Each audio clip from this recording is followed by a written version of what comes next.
Baie welkom by vanoggend se erediens. Dis ook Vadersdag en daarom aan al ons paas, ons hoop dit gaan 'n geseënde en 'n bederfdag wees. Ons is tans in die feesseisoen wat Koninkrykstyd genoem word, waar ons die nuwe lewe wat ons in Christus Jesus ontvang het na te dink en hoe ons dit in God se koninkryk kan uitleef. Ons ontdek wat dit beteken om Jesus as Here te bely in ons alledaagse lewe. Wat beteken dit prakties om Jesus elke dag na te volg sodat sy koninkryk mag kom? Ons fokus vanoggend op Jesus se woorde oor die roete en daarom nooi ek jou uit dat ons saam hierdie pad kan volg. Maar kom ons begin eers met 'n loflied. Sing saam hardop of laat die woorde net in jou hart weer klink. Lied 203, Loof die Here al wat lewe.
Kom ons bid saam.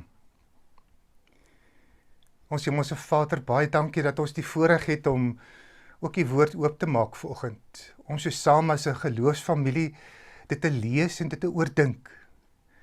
Maar belangrik nog dat dit deel van ons lewe sal wees. Dat ons uiting kan gee aan die nuwe lewe wat U vir ons in Christus Jesus kom gee het.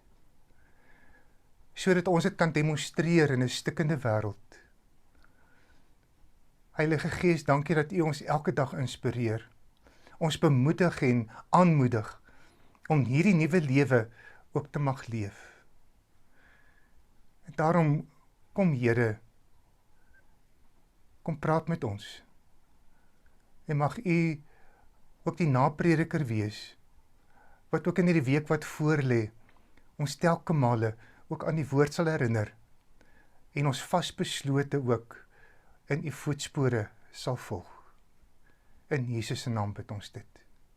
Amen. Liewe vriende, as inleiding wil ek graag net 'n bepaalde situasie kom skets. En ek wil jou graag hê dat jy eers moet probeer indink in hierdie bepaalde situasie. Jy sit saam met 'n klomp ondersteuners by 'n baie groot rugbywedstryd. Almal is aangetrek met kleure van hulle span wat hulle ondersteun, van die trui, die hoed en al die nodige bykomstighede. En ewe skielik spring 'n bloubil ondersteuner hier voor jou op en hy skree uit volle bors: "Stormers!" Wat 'n konsternasie. Want nou moet jy koes vir al die narkies en die ander voorwerpe wat na hierdie verraaier gegooi word. Dis ongekende gedrag. Jy skreeu mos vir 'n span wat jy ondersteun.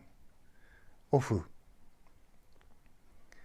Jesus het vir 3 jaar sy span van 12 toegerus om die lewe in die nuwe anderste koninkryk te leef.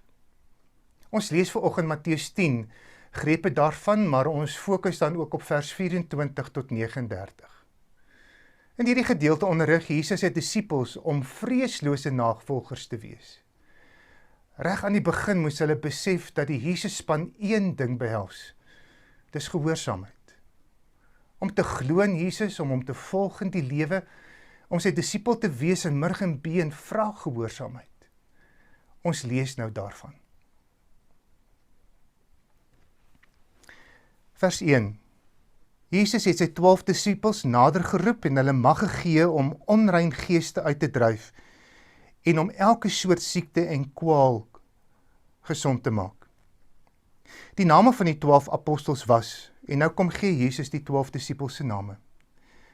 Vers 5, Jesus het hierdie 12 uitgestuur en die volgende opdragte aan hulle gegee.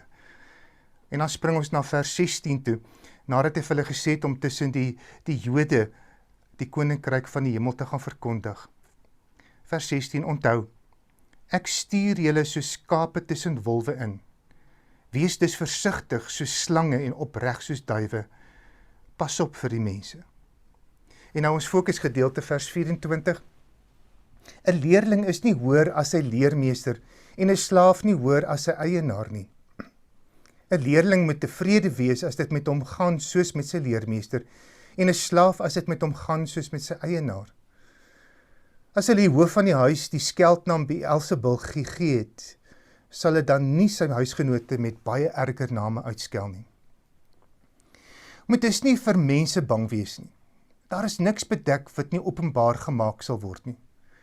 En niks geheim wat nie bekend sal word nie. Wat ek vir julle in die donker sê, moet julle in die daglig sê. En wat in julle oor gefluister word, moet julle van die dakke af uitpasuin. Moenie bang wees vir die wat die liggaam doodmaak, maar die siel nie kan doodmaak nie. Nee, vrees hom eerder, wat sowel die liggaam as die siel in die hel kan laat vergaan.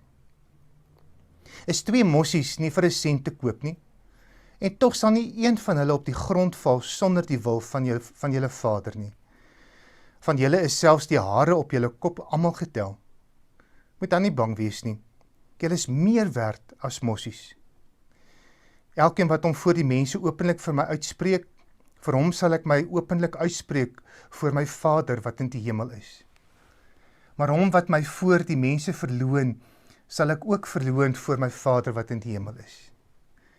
Moenie dink ek het gekom om vrede op aarde te bring nie. Ek het nie gekom om vrede te bring nie, maar die swaard. Ek het gekom om tweedrag te bring, tussen 'n man en sy vader, en tussen 'n dogter en haar moeder, tussen 'n skoondogter en haar skoonmoeder.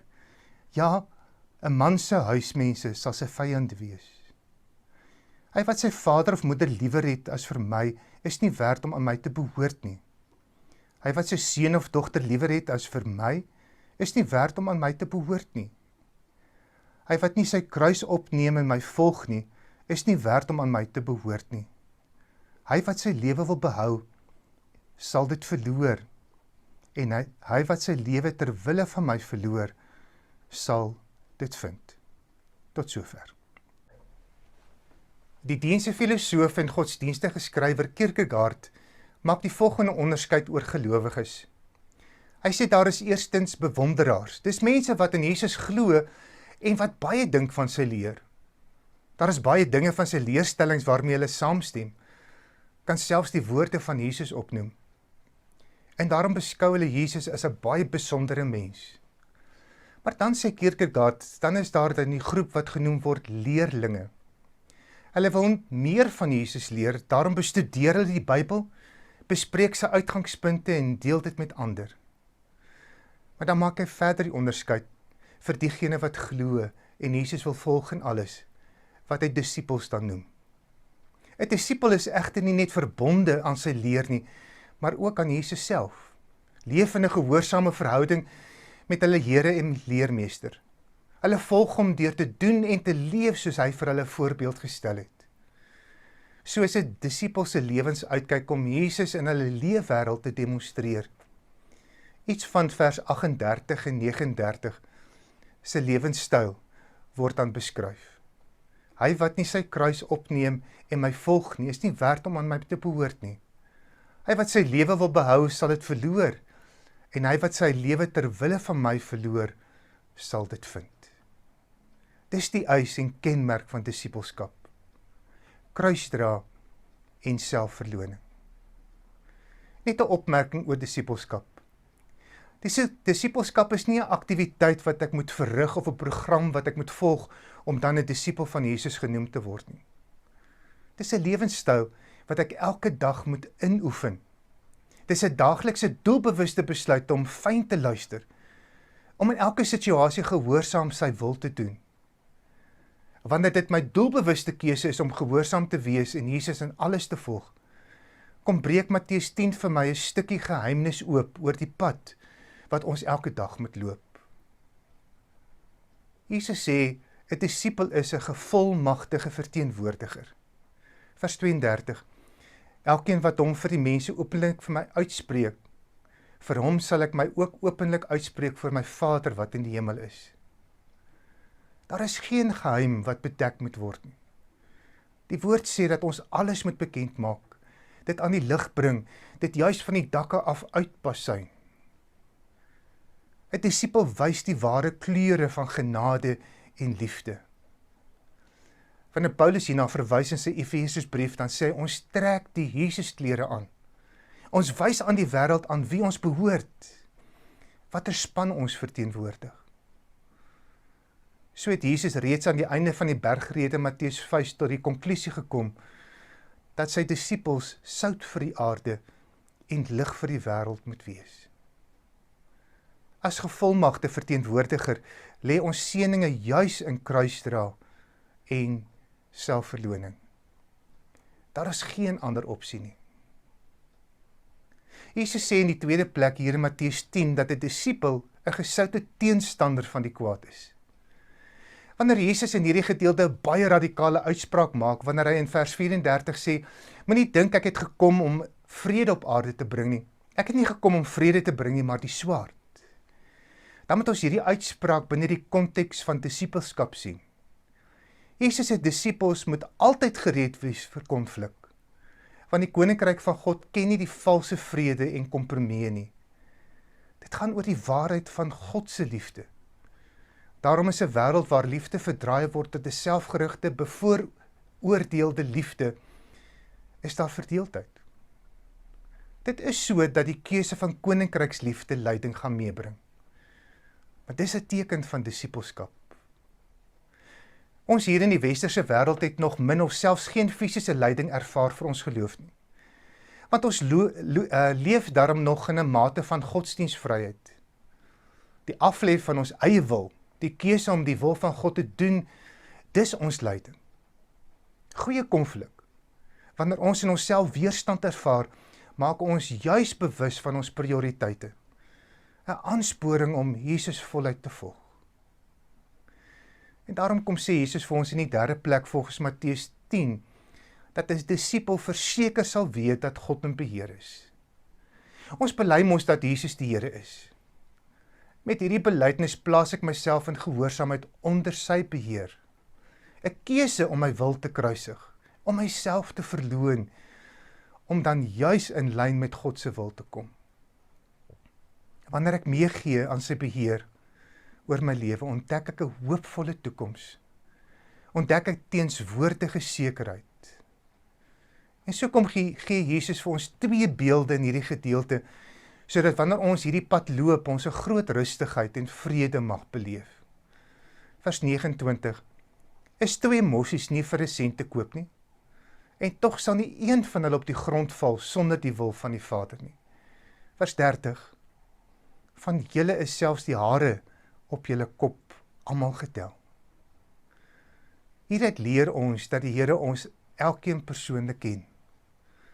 Ek is nie maar net 'n nommer nie, maar iemand met 'n naam, geskep na sy beeld, kroon van sy skepping. Soos die profeet Jesaja dit al lankal ervaar het. Jou naam is in my hand ingegrafeer. Hieruit leer ons dat ons kosbaar en veilig is. Ons is nooit alleen nie. Hy is altyd aanwesig in elke oomblik, in die goeie sowel as die slegte oomblikke van my lewe. Die pad wat ons loop, ook nou op soek na die nuwe normaal, leef ons vreesloos as antwoord op sy genade. Kom ons onthou ons roeping. Ons is sy gevolmagte verteenwoordiger, wat 'n gesoute teenstander van die kwaad is, want ons is daarvan oortuig en seker dat hy in beheer is. Hy ken ons elkeen persoonlik.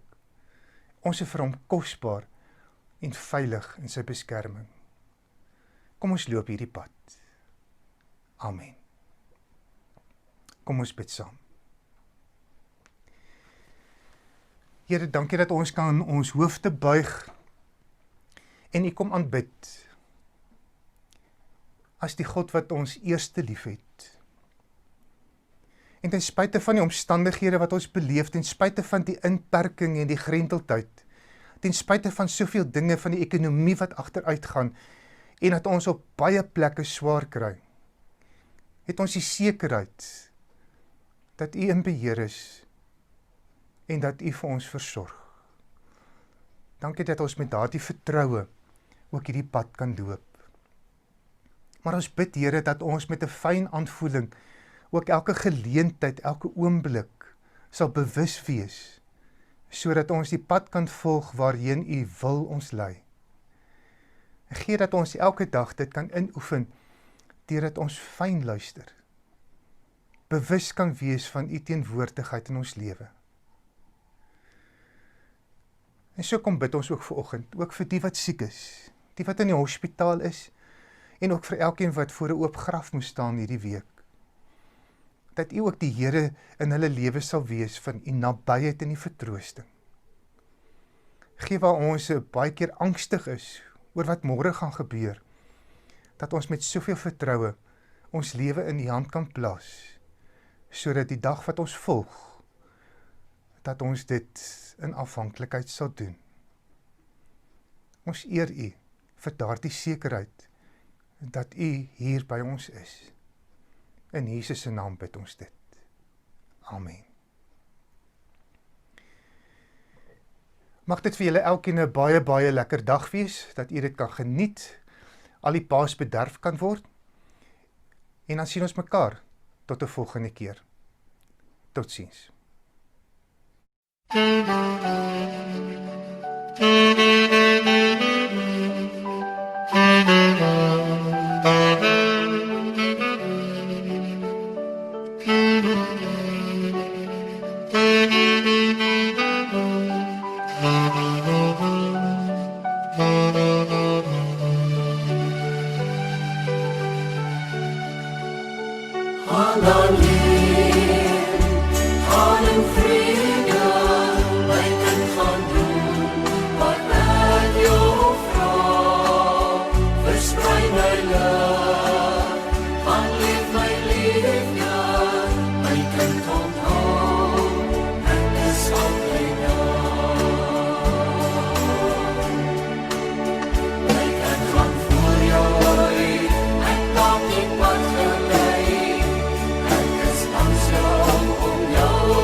Bless the Lord,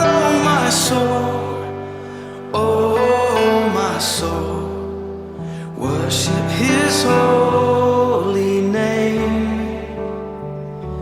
Sing like never before. Oh, my soul, I worship your holy name.